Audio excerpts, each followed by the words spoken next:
नमस्कार, मैं हूं कुमार गजेंद्र। जनपद ऑन द स्पॉट में आपका स्वागत है। हमारे एक दूसरे social media platform podcast with Kumar Gajendra में भी आपका स्वागत है, जहां आप हमें सुन सकते हैं।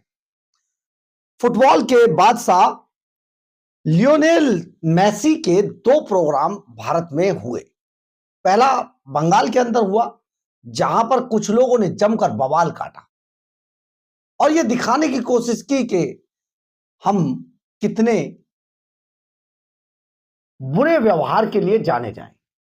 देश में जब हम अपने मेहमानों का स्वागत करने में के लिए जाने जाते हैं, तो अब ये पूरी एक हवा चल रही है, यानी कि एक ऐसा गुट है जो बार बार संगठित होकर सरकारों के खिलाफ होने की बात कहकर जिस तरीके से देश में बवाल काटने की बात कर रहा है या बवाल काटने की घटनाओं को अंजाम दे रहा है, सचमुच ये बहुत दुर्भाग्यपूर्ण है।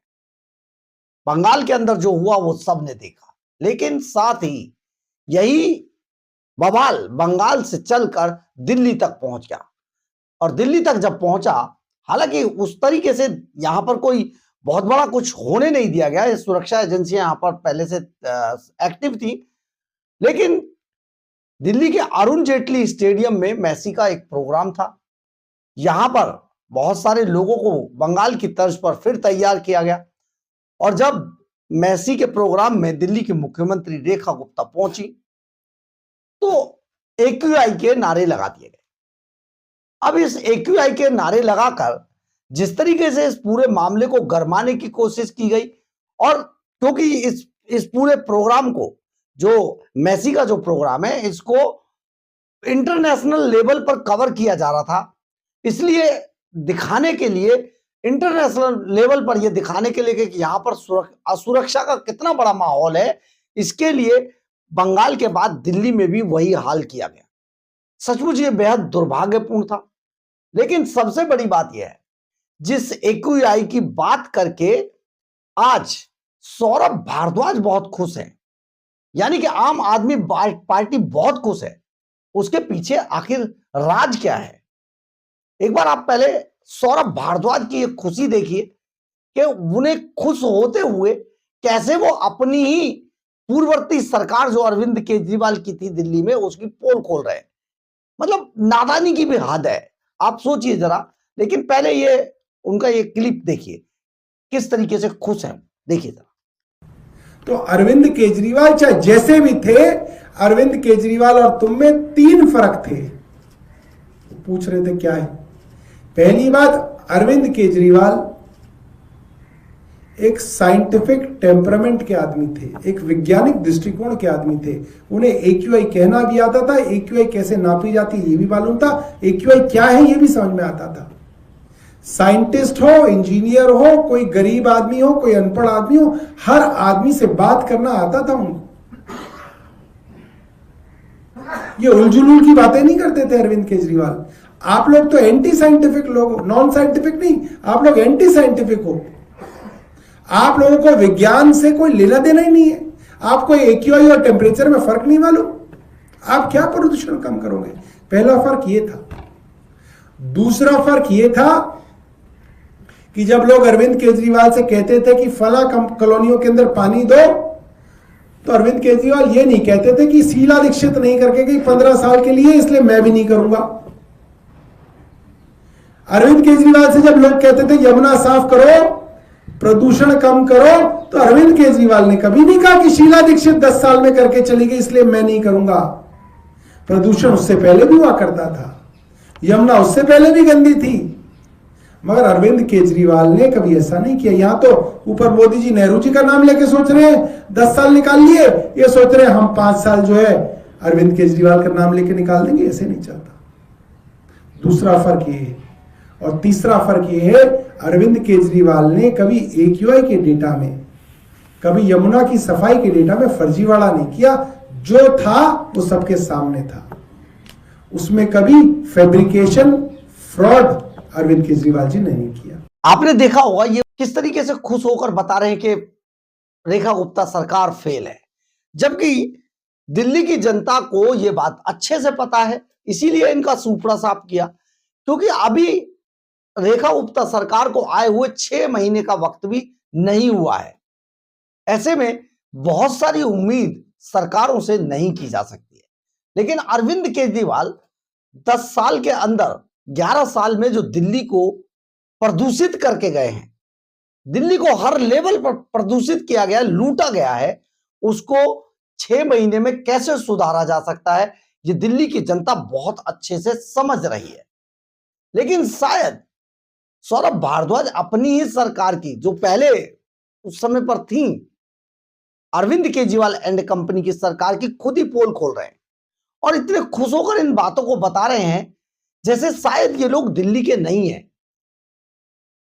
हमें ऐसा लगता है कि सचमुच दिल्ली के नहीं है। दिल्ली की जनता को इस बात को समझना होगा कि अब ऐसे लोगों को सत्ता में नहीं आने देना है, क्योंकि अगर ये आएंगे तो दिल्ली को किस स्तर पर बद से बदतर बना देंगे, यह किसी से छिपा हुआ नहीं है। यानी कि अब आम आदमी पार्टी के लिए यमुना कोई मुद्दा नहीं है, क्योंकि यमुना तो अब साफ हो गई। यमुना को अभी यमुना में और काम चल रहा है, तो यमुना अब मुद्दा नहीं रही, क्योंकि दिल्ली की जनता ने इनको नकार दिया उस लेवल पर। अब इनके लिए प्रदूषण मुद्दा बन गया है। लेकिन प्रदूषण के मामले में 6 महीने पुरानी, कम से कम 6 महीने पुरानी सरकार ऐसा कौन सा जादू बखेर देगी? ये तो नहीं हो सकता। एक सरकार ने 11 सालों तक दिल्ली को बद से बदतर स्थिति में धकेल दिया, तो 11 सालों का काम 6 महीने में तो पूरा नहीं हो सकता है। AQI जिस तरीके से गिर रहा है, इससे पहले अरविंद केजरीवाल एंड कंपनी के समय में तो 11 सालों तक रहा, और उसकी नौटंकी में केजरीवाल ने करोड़ों रुपए कमाए। करोड़ों रुपए कमाने के बाद अपने सभी वर्करों को नौकरियां दी, 25-25, 30-30 हजार रुपए में वो रख के फूल बंटवाए, ऑड इवन दिल्ली की जनता को परेशान करने के लिए ऑड इवन किया, जिसकी कोई भूमिका नहीं थी। तरह तरह की चीजें की गई, प्राइवेट बिल्डरों से जम के वसूली की गई, इसके नाम पर, चालान काटने के नाम पर। कम से कम रेखा गुप्ता सरकार इस पर गंभीर है और सरकार अपने स्तर पर काम कर रही है। लेकिन 11 साल में आकर दिल्ली को बद से बदतर स्थिति में धकेला किसने था? बड़ा सवाल। और आज वही सौरभ भारद्वाज, क्योंकि एक पूरी प्लानिंग के तहत, जो हमारे सूत्र बताते हैं, एक पूरी प्लानिंग के तहत अरुण जेटली स्टेडियम के अंदर पूरा बवाल कराने की कोशिश की गई और वहां पर AQI के नारे लगा दिए गए। सौरभ भारद्वाज कहीं से भी नेता तो लगते नहीं है। उनके बोलने का ढंग देखिए जरा, किस तरीके से वो वैसे ही बेरोजगार नेताजी बन चुके हैं। हारने के बाद शायद नेताओं की हालत यही हो जाती है जो सौरभ भारद्वाज की हुई है। मंत्री रहते हुए तक उन्होंने अस्पतालों के अंदर बस वीडियो बनाए हैं, इसके अलावा कोई काम नहीं किया। अस्पतालों की हालत बद से बदतर करके गए। मोहल्ला क्लिनिकों के नाम पर जिस तरीके से लैब टेस्ट करा के लूटा गया, अपने लोगों को मोहल्ला क्लिनिकों के बोर्ड लगाकर किराए 15-15, 20-20 हजार, 25-25 हजार बांटे गए, ये किसी से छिपा हुआ नहीं है। परंतु आज सौरभ भारद्वाज मात्र 6 महीने पुरानी सरकार पर जो आरोप लगा रहे हैं, जो कहते हैं एक उंगली दूसरे की तरफ है तो 4 अपनी तरफ, तो 4 सौरभ भारद्वाज और आम आदमी पार्टी की तरफ हो गई। बदतर स्थिति अरविंद केजरीवाल एंड कंपनी ने दिल्ली की थी, लेकिन अब दिल्ली की जनता इसी बात को तो समझ गई थी, तभी तो इन्होंने इसका सूपड़ा साफ कर दिया और केजरीवाल एंड कंपनी दिल्ली से मुंह छिपाकर भाग गए। केजरीवाल, मनीष सिसोदिया सब चुनाव हार गए। तो सोचिए जरा, दिल्ली को बदतर बनाकर किस तरीके से इंटरनेशनल मंच पर बदनाम करने की जो साजिश देश में चल रही है, उसको बेनकाब होते देर नहीं लगी। बहरहाल, अगर आपको हमारी ये खबर अच्छी लगे तो आप इसे लाइक, सब्सक्राइब और शेयर जरूर करें। कमेंट्स बॉक्स में अपनी राय जरूर लिखें, इससे हमें बहुत ऊर्जा मिलती है। जय हिंद, जय भारत।